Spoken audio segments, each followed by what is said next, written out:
अखाड़ा तैयार हैं पहलवान, कौन होगा बलवान, कौन होगा चित। सियासत के एक एक दांव पेच के साथ हाजिर हैं हम लेकर 28 का अखाड़ा। नमस्कार, मैं हूं कमरुद्दीन खान। इस अखाड़े में कूद पड़े हैं सियासत के बलशाली। तो आइए शुरू करते हैं ये खास प्रोग्राम।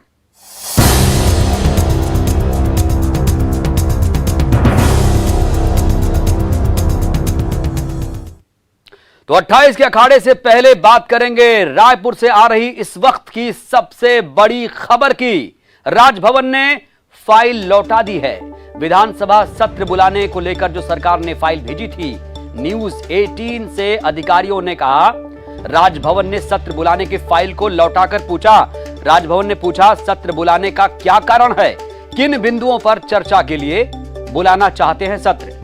राजभवन सरकार में कई बिंदुओं पर तनातनी चल रही है, मतभेद है। आपको बता दें ये फाइल दरअसल नए कृषि कानून को लेकर थी।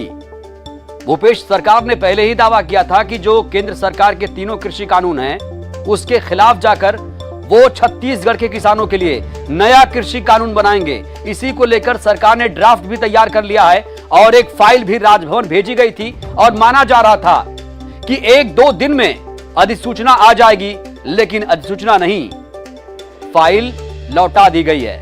राजभवन ने फाइल लौटा दी है। तो रायपुर से इस वक्त की सबसे बड़ी खबर, सत्र बुलाने को लेकर फाइल भेजी गई थी और 27-28 अक्टूबर को विधानसभा का विशेष सत्र बुलाने की बात कही जा रही थी, जिसमें एक ड्राफ्ट रखा जाता, किसानों के लिए नया कानून बनाने की बात हो रही थी। लेकिन राजभवन ने सरकार को मायूस कर दिया है। छत्तीसगढ़ की सरकार, भूपेश बघेल सरकार, और राजभवन में इस वक्त तनातनी देखी जा रही है, क्योंकि जो फाइल बड़ी उम्मीदों के साथ भूपेश सरकार ने राजभवन भेजी थी, कई बिंदुओं पर राजभवन को मतभेद है और कई सारे सवाल राजभवन ने पूछे हैं। मसलन कि सत्र बुलाने का क्या कारण है, किन बिंदुओं पर चर्चा के लिए सत्र बुलाना चाहते हैं, ये 2 खास सवाल पूछे गए हैं। तो इस तरह ऐसा लग रहा है कि राजभवन और सरकार में कई बिंदुओं पर मतभेद है, तनातनी है। लिहाजा यही वजह थी कि राजभवन ने फाइल लौटा दी है। जो फाइल भूपेश बघेल सरकार की तरफ से सत्र बुलाने को लेकर भेजी गई थी, यह सत्र इसलिए बुलाया जा रहा था क्योंकि उसमें नए कृषि कानून का एक प्रारूप रखा जाना था और एक नए कानून की बात हो रही थी, क्योंकि केंद्र सरकार का जो तीनों कृषि कानून है उसको लेकर लगातार कृषि मंत्री रविंद्र चौबे हल्ला बोलते रहे हैं। वो वक्त वक्त पर यह कहते रहे हैं कि ये जो कृषि कानून है वो किसानों के खिलाफ है, और जो कॉन्ट्रैक्ट फार्मिंग है उसको लेकर भी भूपेश बघेल सरकार या भूपेश बघेल जो हैं वो लगातार कहते रहे हैं कि कॉन्ट्रैक्ट फार्मिंग से किसानों की जमीन चली जाएगी, उन्हें पता नहीं होगा कि उनकी जमीन कब ले ली गई। तो इस तरह की तमाम सारी चीजें थी। लिहाजा सरकार ने सोचा कि छत्तीसगढ़ के किसानों के लिए एक खास बिल लाया जाए। सरकार ने सोचा कि किसानों को एक राहत दी जाए और इसीलिए सरकार ने एक फाइल भेजी थी बड़ी उम्मीदों के साथ कि राजभवन से 1-2 दिन में अधिसूचना आ जाएगी, लेकिन ऐसा हुआ नहीं। राजभवन ने फाइल लौटा दी है और कई बिंदुओं पर राजभवन को मतभेद है। और ज्यादा जानकारी के साथ हमारी संवाददाता रायपुर से ममता लांजेवार जुड़ चुकी हैं। ममता, सरकार ने, भूपेश बघेल सरकार ने बड़ी उम्मीदों के साथ राजभवन ये फाइल भेजी थी। इवन कृषि मंत्री ने कहा था कि भाई ड्राफ्ट भी तैयार हो चुका है, लेकिन अब तो फाइल लौटा दी गई राजभवन ने।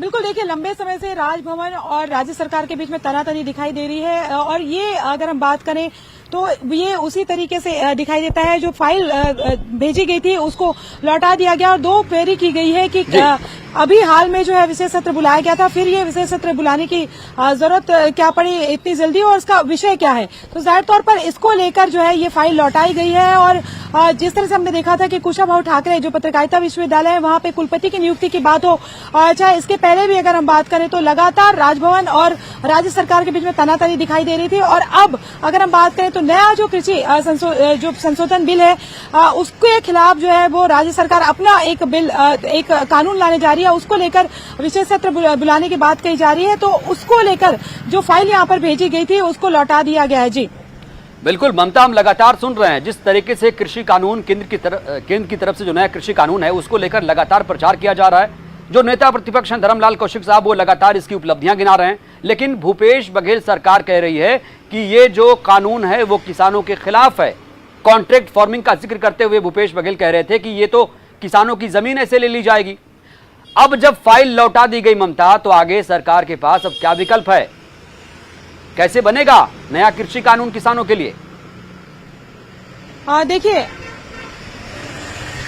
देखिए अभी अगर हम बात करें तो उसमें क्वेरी की गई है कि किस लिए ये विशेष सत्र बुलाया जा रहा है। दूसरी बात ये है कि इसका सब्जेक्ट क्या है।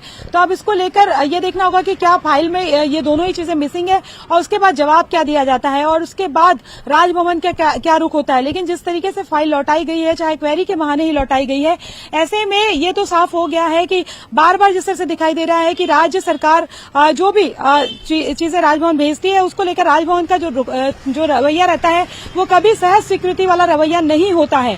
तो जाहिर तौर पर पहले भी अगर हम बात करें तो इस बात को लेकर सवाल उठाए जाते रहे हैं और ये कहा जा रहा है कि कैबिनेट की जो एक तरह से कहें कि जो सहमति है उसको या सलाह पर जो है वो राजभवन को एक तरह से सहमत होना चाहिए, लेकिन वो चीज यहाँ पर दिखाई नहीं दे रही है। तो अभी तो ये फाइल लौटाई गई है, इन दो क्वेरी के साथ लौटाई गई है। अब देखना ये है कि राजभवन वापस फाइल में जवाब देकर किस तरह से भेजा जाता है और उसके बाद कहें कि आगे राजभवन का रुख क्या होता है, ये देखने वाली बात होगी।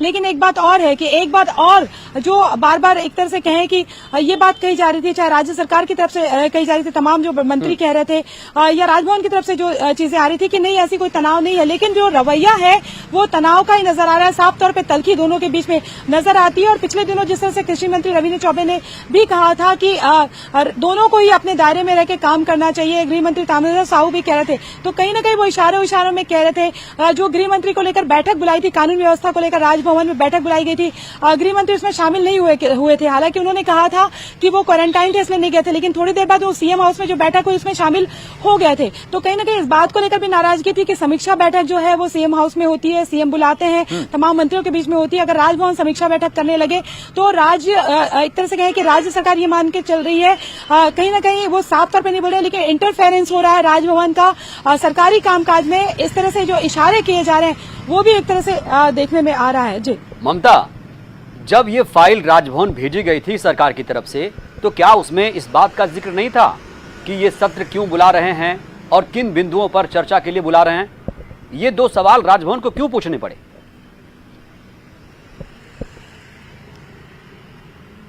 बिल्कुल, देखिए राजभवन से अभी यही क्वेरी की गई है कि इतनी जल्दी सत्र बुलाने की जरूरत क्या पड़ी, और दूसरी बात यह है कि किस चीज को लेकर ये सत्र बुलाया जा रहा है। बिल्कुल कांग्रेस के प्रवक्ता, ममता आपको रोकूंगा, इस वक्त कांग्रेस प्रवक्ता आरपी सिंह साहब जुड़े हुए हैं। आरपी सिंह साहब, बहुत स्वागत न्यूज 18 में आपका। आरपी सिंह साहब, स्वागत आपका। लगता है हमारी आवाज उन तक नहीं पहुंच रही है। ममता बताइए।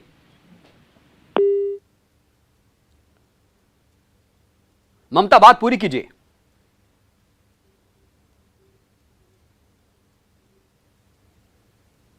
ममता, इतनी जल्दी सत्र बुलाने की जरूरत क्या पड़ी? दूसरी बात यह है कि इसका सब्जेक्ट बताया जाए तो जी इसका विषय बताया जाए तो कहीं न कहीं इस बात को लेकर तो है कि राजभवन ने अगर क्वेरी की है तो वो विस्तृत तौर पे जानना चाहते हैं और ये चीजें जो है वो फाइल में नहीं है। दूसरी बात इस बात को लेकर भी सवाल है कि जो चीजें सार्वजनिक तौर पर चलिए, तो कुल मिलाकर जो दो सवाल जो महत्वपूर्ण सवाल राजभवन ने पूछे हैं कि भाई आप किन बिंदुओं पर चर्चा कराना चाहते हैं और आप ये सत्र क्यों बुला रहे हैं, क्या वजह है, ये जो दो सवाल पूछे गए हैं, अब देखते हैं इन दो सवालों का जवाब कब तक आता है, क्या आता है। बहुत बहुत शुक्रिया ममता आपका जानकारी देने के लिए।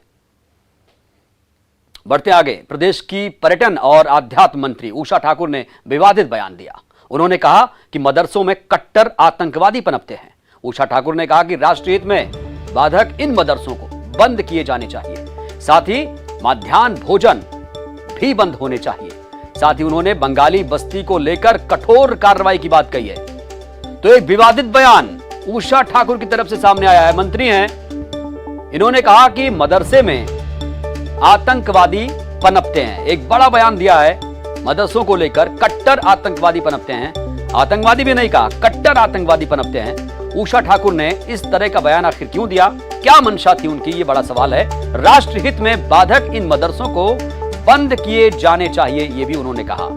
साथ ही मध्याह्न भोजन भी बंद होने चाहिए। तो कई सारे सुझाव दिए गए हैं और एक बड़ा हमला, बड़ा आरोप भी लगाया गया है उषा ठाकुर की तरफ से। कहा है कि उन्होंने बंगाली बस्ती को लेकर कठोर कार्रवाई की बात भी कह रही हैं उषा ठाकुर।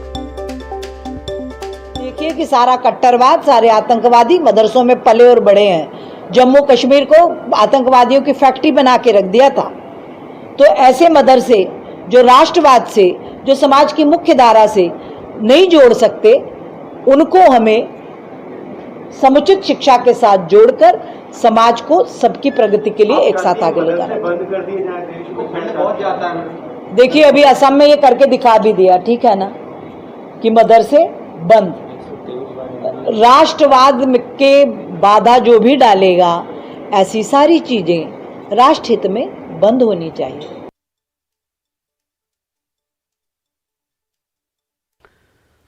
और ज्यादा बातचीत के लिए हमारे संवाददाता इंदौर से अरुण त्रिवेदी जुड़ चुके हैं। अरुण, एक विवादित बयान मंत्री उषा ठाकुर ने दिया, कहा कि राष्ट्र हित में ये जो मदरसे हैं बाधक हैं। ऐसा बयान वो क्यों दे रही हैं?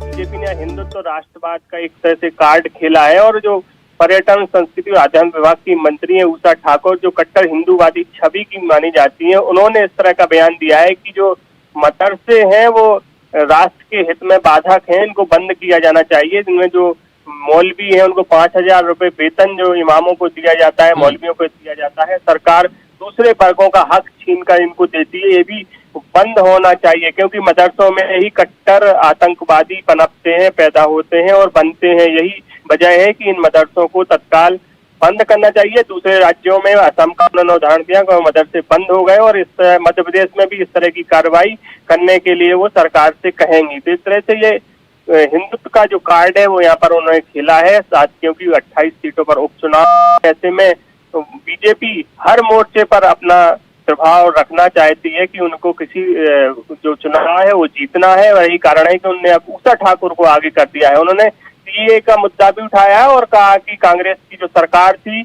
उन्होंने इस मुद्दे को ज्यादा हवा दी थी। धर्मांतरण का मुद्दा उन्होंने उठाया कि आदिवासियों को का धर्मांतरण किया जाता है। साथ ही उन्होंने सबसे बड़ा मुद्दा जो उठाया वो मदरसों का उठाया। इसमें उन्होंने ये विवादित बयान दिया है। बिल्कुल। और अरुण, उपचुनाव होने वाले हैं, 3 नवंबर को उपचुनाव हैं और हमें लग रहा है कि ऐसा पहली बार हो रहा है कि इतना सख्त लहजे में किसी ने हिंदुत्व का कार्ड खेला है। तो क्या माना जाए कि अब मध्य प्रदेश के उपचुनाव में कट्टर हिंदुत्व की एंट्री हो चुकी है? इनके बयान से तो लग रहा है। बिल्कुल, मध्य प्रदेश के उपचुनाव में कट्टर हिंदुत्व की एंट्री हो चुकी है और जो उषा ठाकुर है ये कैबिनेट मंत्री हैं और संवैधानिक पद है इनका। ये इस तरह के बयान इनकी शपथ में नहीं होते हैं कि हम किसी सभी धर्म और संप्रदाय की रक्षा करेंगे, इस तरह की शपथ इनको दिलाई जाती है। लेकिन इन्हें जिस तरह से बयान दिया है काफी विवादित इसको बयान कहा जाएगा, क्योंकि उन्होंने सीधे सीधे एक कम्युनिटी को टारगेट किया है और मदरसों को। अरुण, क्या जिस तरह से मंत्री हैं ये एक बड़े पद पर हैं, क्या पार्टी इनके बयान के साथ जाएगी और इस तरह के बयान से क्या बीजेपी चुनाव जीतेगी? और जो 15 साल बनाम 15 महीने का जो मुद्दा चल रहा था वो खत्म हो गया?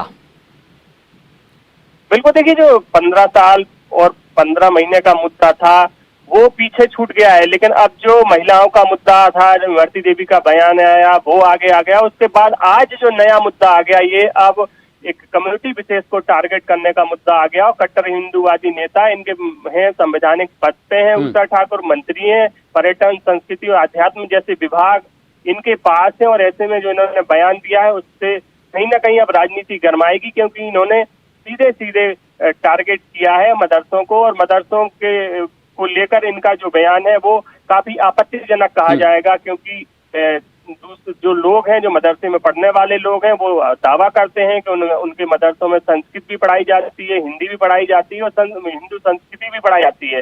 तो ऐसे में अब ये जो बयान आया है उसके बाद अब देखने वाली बात ये होगी कि ये मदरसे की जो मुखालफत करने वाले लोग हैं वो किस तरह से सामने आते हैं। उषा ठाकुर के लिए ये जो बयान है काफी विवाद भरा हो सकता है आगे। मदरसे की बात पे लगातार अपनी वो छवि दिखा रही हैं अरुण। उन्होंने यहां तक कह दिया कि भाई जो मध्याह्न भोजन है वो भी बंद होना चाहिए। बिल्कुल, उन्होंने ये भी कहा कि मध्याह्न भोजन बंद होना चाहिए, 5,000 का जो वेतन है मौलवियों इमामों को दिया जा रहा है वो भी बंद होना चाहिए, क्योंकि इनको जो सरकार पैसा देती है वो दूसरे वर्गों का हक छीन कर देती है और ये राष्ट्र हित में काम नहीं करते हैं। हालांकि उषा ठाकुर के बारे में अगर बात की जाए तो हमेशा से ही वो इस तरह के बयानों के लिए चर्चित रही हैं। जब उन्होंने शुरुआत में एक बयान दिया था जब वो मंत्री नहीं थी कि जो गरबे हैं उसमें मुस्लिमों का प्रवेश वर्जित किया जाना चाहिए, तो हमेशा वो टारगेट करते नहीं है मुस्लिम्स को और यही बात है कि उनकी छवि एक कट्टर हिंदूवादी की रही है। तो ये जो बयान है ये भी एक नया बयान है उनके लिए। हालांकि वो लगातार मुस्लिम समाज को या मुस्लिम कम्युनिटी को टारगेट उन्होंने हमेशा किया है और उनके बयान भी इस तरह के सामने। लेकिन बड़ा सवाल ये है अरुण, आपने कहा कि हमेशा उन्होंने मुस्लिमों को टारगेट किया है, अपनी जो कट्टरवादी छवि है हिंदुत्व की वो दिखाती रही है, तो पार्टी क्या उनके बयान को हमेशा इंडोर्स कर देती है कि इनकी तो छवि ऐसी है, वो ऐसा बोलेंगी, हमें क्या करना है? अब पार्टी की भी कोई रणनीति इसमें रही होगी, क्योंकि उपचुनाव का मसला है, 28 सीटों पर चुनाव हो रहे हैं। मालवा निमाड़ जिस तरह से आरएसएस और संघ का गढ़ रहा है, लेकिन पिछली बार ये गढ़ ढह गया था और 66 सीटों में से 28 सीटों पर बीजेपी सिमट गई थी और यही वजह है कि अब उन्होंने हिंदुत्व का कार्ड खेला है, क्योंकि जो यहाँ पे लोग हैं वो संघ काफी यहाँ पर सक्रिय रहता है पर्दे के पीछे और पिछली बार जिस तरह के हालात बने थे उस हालात को बीजेपी नहीं दोहराना चाह रही है और उपचुनाव में वो हर हाल में अच्छा प्रदर्शन करना चाह रही है, ज्यादा से ज्यादा सीटें जीतना चाह रही है और इसी के तहत इसी रणनीति के तहत उषा ठाकुर को अब आगे लाया आपको रुकूंगा अरुण। इस वक्त बीजेपी प्रवक्ता रजनीश अग्रवाल साहब हमारे साथ जुड़े हैं। रजनीश जी बहुत बहुत स्वागत आपका। हेलो रजनीश जी बहुत स्वागत आपका। जी धन्यवाद। उषा ठाकुर ने कहा भाई मदरसों में कट्टर आतंकवादी पनपते हैं, आप सहमत हैं? देखिए, भारतीय जनता पार्टी मदरसों का आधुनिकीकरण मॉडर्नाइजेशन के पक्ष में रही है। जो वहां विद्यार्थी हैं उनको आधार कार्ड से जोड़कर जो अनुदान है उसका लाभ देने के पक्ष में रही है और भारतीय जनता पार्टी की केंद्र में सरकार और मध्य प्रदेश में सरकार दोनों 15 साल मध्य प्रदेश में भारतीय जनता पार्टी की सरकार रही है। शिवराज सिंह जी मुख्यमंत्री रहते हुए मदरसों को मुख्य धारा से शिक्षा के जोड़ने का काम हुआ है और जहां जहां जिस प्रकार के मदरसे बंद करने का मामला हुआ है इसीलिए तो सवाल खड़े हो जाते हैं ना सर, जब केंद्र सरकार भी कर रही है, मध्य प्रदेश सरकार शिवराज सरकार भी कर रही है मदरसों के लिए मॉडर्नाइज कर रही है, तो एक मंत्री जिम्मेदार पद पर बैठी मंत्री वो क्यों कह रही हैं कि मदरसों में कट्टर आतंकवादी पनपते हैं? फिर तो हो गया ना विरोधाभास। जिस प्रकार से मामला उत्तराखंड और असम में आए हैं बड़ा घोटाला के, इसमें कोई दो मत नहीं कि मदरसों के नाम पर जो पैसा मिलता है वो पैसा जो धन सरकार के अनुदान के तौर पर मिलता है वो कांग्रेस के नेता उसको डकारने का काम करते हैं और जो मुस्लिम परस्ती मुस्लिम वोट बैंक की राजनीति करते हैं वो सरकार के धन को इस प्रकार से लूटते हैं। अब आतंकवाद का जहां तक मसला है और अगर राष्ट्रीय सुरक्षा यानी आप मदरसों के पैसे को सही तरीके से क्रियान्वित नहीं कर पाते हैं, ऐसा कह रहे हैं आप? मैंने कहा जहां उत्तराखंड और असम का मामला आया, सवाल इसी बारे में था कि उत्तराखंड और असम में जिस प्रकार से बंद किया गया अनुदान और उत्तराखंड और असम में कई प्रकार के मामले उजागर हुए, उन्होंने ये आइडेंटिफाई नहीं किया कि किसके मदरसे, सारे मदरसों को चपेट में ले लिया, ना कि असम ना कि उत्तराखंड। सवाल जो आया और उदाहरण जिस प्रकार के कमर जी प्रस्तुत हुए उसको लेकर सवाल आया, उसको लेकर उन्होंने उत्तर दिया। और अगर कोई मदरसे में इस प्रकार की गतिविधियां चलती हैं जो राष्ट्र के हित में नहीं है, राष्ट्रीय सुरक्षा की दृष्टि से गंभीर है, तो वो तो कोई भी मदरसा हो या स्कूल या कहीं कोई दूसरा, वो तो गंभीर चुनौती अगर इस प्रकार की अगर कहीं से मिलती है तो उस पर कार्रवाई तो होना चाहिए। लेकिन जहां तक उषा ठाकुर पे कार्रवाई होनी चाहिए कि नहीं? में है उषा ठाकुर पर पार्टी कार्रवाई करेगी कि नहीं? जी, उषा ठाकुर पर पार्टी कोई रुख अपनाएगी? नहीं, मैंने कहा आपसे कि उषा ठाकुर जी से जो सवाल पूछा गया उषा ठाकुर जी ने उसके बारे में उत्तर दिया। उत्तराखंड और असम का मामला है, यानी मध्य प्रदेश के संदर्भ में नहीं कहा, ऐसा कह रहे हैं आप? नहीं, मध्य प्रदेश के संदर्भ में सवाल ही नहीं था। सवाल ही नहीं था। मुकेश नायक साहब जुड़े हैं, कांग्रेस प्रवक्ता हमारे साथ। मुकेश जी, आपको आवाज आ रही है? जी हाँ। एक बड़ा बयान मंत्री उषा ठाकुर ने दिया, कहा कि मदरसों में कट्टर आतंकवादी पनपते हैं। वो हालांकि रजनीश साहब जुड़े हैं, वो कह रहे हैं कि भाई मध्य प्रदेश के संदर्भ में नहीं, वो तो असम और उत्तराखंड के संदर्भ में कह रही हैं। मुझे आश्चर्य है कि उन्हें असम और उत्तराखंड की इतनी जानकारी कहां से हो गई। वो तो इंदौर में रहती हैं, एक चीज। दूसरी चीज, इस तरह के बयानों के लिए एक बहुत ही संवेदनशील समय का इंतजार किया जाता है। ये 30 साल से हो रहा है पूरे देश में। अभी मध्य प्रदेश में 28 सीटों पर चुनाव है और बीजेपी सिर पटक रही है और इतनी बुरी हालत है उनकी। तो ऐसे संवेदनशील समय पर अब हथकंडे अपनाना तो जरूरी है ना, क्योंकि एक जो सामने जनता के मुद्दे बन गए हैं उनको फेस नहीं कर पा रहे हैं। तो ऐसे गैर जरूरी मुद्दे जनता के बीच में लाना जरूरी है कि जिसमें रस्सी का सांप बन जाए। अगर ऐसे मदरसे हैं, श्रीमती उषा ठाकुर कह रही हैं, तो उन मदरसों के नाम बताएं और वो जांच कराएं। केंद्र में बीजेपी की सरकार है, असम में बीजेपी की सरकार है, असम में तो क्या अगर उन्होंने ऐसे मदरसों की शिनाख्त की है सर, तो क्या आप जांच कराएंगे? क्योंकि जरूरी ऐसे आरोप नहीं लगा सकते हवा हवाई आप। नहीं, बिल्कुल जांच होनी चाहिए। जब असम और उत्तराखंड के बारे में जो आदरणीय मुकेश नायक जी कह रहे थे, उन्होंने बयान और भाषण नहीं दिया इस बारे में। आदरणीय मुकेश जी, उन्होंने सवाल पूछा गया कि उत्तराखंड और असम के बारे में, तो उन्होंने उत्तर दिया है कि अगर इस प्रकार की गतिविधियां चलती हैं तो बंद कर देना चाहिए। जहां राष्ट्रीय सुरक्षा को चुनौती हो, जहां अनुदान को लेकर घपला गड़बड़ घोटाला हो, तो बिल्कुल बंद कर देना चाहिए। क्या जनता के टैक्स का पैसा इस प्रकार गड़बड़ घोटाले करने के लिए है क्या? क्या जनता का पैसा राष्ट्रीय सुरक्षा को गंभीर चुनौती जहां मिल रही हो उनको चलाने रखने के लिए है क्या? और जांच बिल्कुल होनी चाहिए। 15 महीने में अगर गड़बड़ घोटाला हुआ है तो 100% मदरसों को लेकर जांच होनी चाहिए। इसमें कहीं कोई संदेह नहीं है। अगर जनता के टैक्स का पैसे को लेकर उद्दंडता हो रही है, राजनीतिक नियम कानून साथ पर रखकर और अपने हित साधने का काम हो रहा है, वोट बैंक की राजनीति हो रही है। लेकिन रजनीश जी आपको आवाज आ रही है? जांच होनी चाहिए। देखिए कुछ भी हो सर, लेकिन इस उपचुनाव में कट्टर हिंदुत्व की एंट्री हो गई है उषा ठाकुर के इस बयान से। आप मानिए ना मानिए? मैं 1 मिनट कुछ कहना चाहता हूँ। जी बोलिए मुकेश जी। मैं ये कहना चाहता हूँ रजनीश जी कि उत्तराखंड और असम में आपकी सरकार है, तब ऐसी गतिविधियां क्यों चल रही है वहां पर? जवाब क्या सरकारी संरक्षण में मदरसे इस तरह की राष्ट्र विरोधी गतिविधियां चला रहे हैं तो उनको नियंत्रण में सरकार क्यों नहीं कर रही है? केंद्र में आपकी सरकार है, दोनों राज्यों में आपकी सरकार है, तो कौन जिम्मेदार है? आप क्यों चलने दे रहे हैं ऐसी गतिविधियां? मोदी जी के सरकार में आने के बाद और असम में उत्तराखंड में सरकार भाजपा की बनने के बाद इस प्रकार की गतिविधियां तो छोड़िए। इस प्रकार से जहां षड्यंत्र, जहां मानसिकता पनपती है, उस मानसिकता को कुचलने का काम हो रहा है। इसलिए असम जो चल रहा था आपके शासनकाल में, आप बांग्लादेश तो वहाँ राशन, आधार कार्ड और वोटर आई कार्ड दे रहे थे, उनको सबको एक तरफा हमने बाहर करने का काम किया है, उनको आइसोलेटेड करने का काम किया। मुकेश जी, आपको भली भांति पता होगा और आप इस बात पे इत्तेफाक भी करेंगे। रजनीश जी देखिए, वक्त कमी है मुकेश जी, वक्त की कमी है, वक्त इजाजत नहीं दे रहा है। लेकिन देखिए, जब भी आरोप और बयानबाजी हो तो सोच समझ कर हो, क्योंकि ये भी देखिए अगर इस तरह की बयानबाजी होगी मदरसों को लेकर तो जाहिर सी बात है एक नैरेटिव तो बनेगा। बहुत बहुत शुक्रिया आप दोनों का। फिलहाल बुलेटिन में इतना ही, दीजिए इजाजत। ताज़ा तरीन खबरों के लिए आप देखते रहिए न्यूज़ 18 मध्य प्रदेश छत्तीसगढ़। नमस्कार।